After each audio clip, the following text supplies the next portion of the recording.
As we all know, ExxonMobil was the most profitable corporation in the history of the world from 2006 through 2008, making $40 billion in profits in 2006, $41 billion in 2007, $45 billion in 2008. Not bad. These profits, among other things, enabled Exxon to provide a $398 million retirement package to its former CEO, Lee Raymond. Now, Mr. President, in 2009, one of the most economically difficult years since the Great Depression, millions of people losing their jobs, their homes, their savings, ExxonMobil was still able to make $19 billion in profits in the midst of a severe recession. Mr. President, I have a question for my friends on both sides of the aisle to consider. Out of that $19 billion profit, how much did ExxonMobil pay in taxes to the IRS? How much did they pay? How many billions of dollars? How many hundreds of millions of dollars did they pay? Well, the answer is zero, not one red nickel. So all over America, working families are struggling to keep their heads above water. They pay their taxes, and yet you got a corporation, the most profitable in the history of the country, that last year made $19 billion of profit. They didn't pay a nickel in taxes. But that is not, as they say, the whole story. It gets worse than that. As this chart right here on my right shows, ExxonMobil reported to the SEC that not only did it avoid paying any federal income taxes, it actually received a $156 million refund from the IRS. 22% of the children in this country live in poverty. We have record-breaking deficits. We have a $13 trillion national debt, and ExxonMobil receives $156 million in a tax refund after taking $19 billion in profit. Mr. President, this has got to stop. This amendment that I am offering would begin to make sure that ExxonMobil pays at least a small amount of their record-breaking profits and taxes to the federal government. That is the very least that we can do.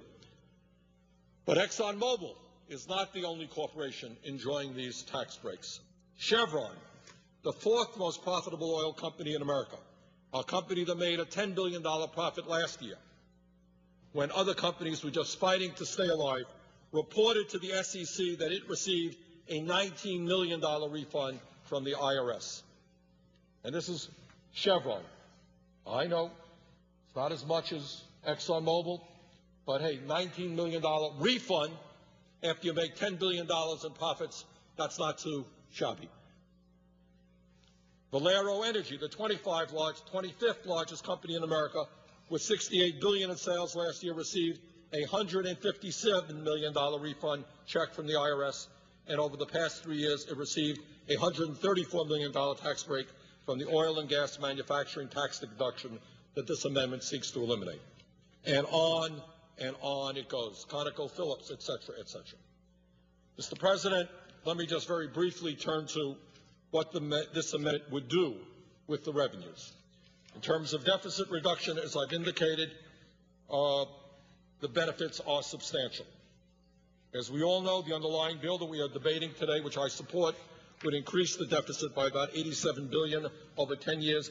This amendment, my amendment, would cut that by about a third, $25 billion over 10 years. And this amendment, importantly, would also invest $10 billion into the Energy Efficiency and Conservation Block Grant Program, which, as I mentioned earlier, will create jobs, save people money on their fuel bills, and help transform our energy system away from fossil fuels.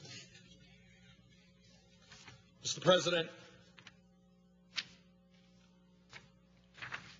I get a little bit tired of hearing my friends come to the floor of the Senate talking about the need to reduce our deficit. Get a little bit tired of people talking about the need for equity.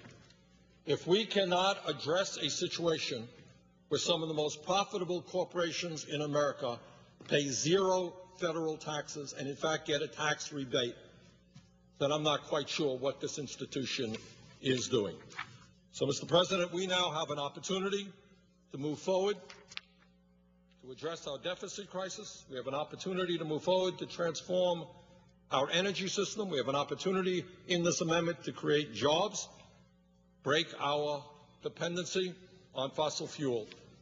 And for that, Mr. President, I would ask unanimous consent that the Senate now proceed to a debate on S Amendment number 4318, that the time for such debate be limited to half an hour equally divided, that once the time has expired on this debate, that the Senate proceed to a vote on S Amendment number 4318.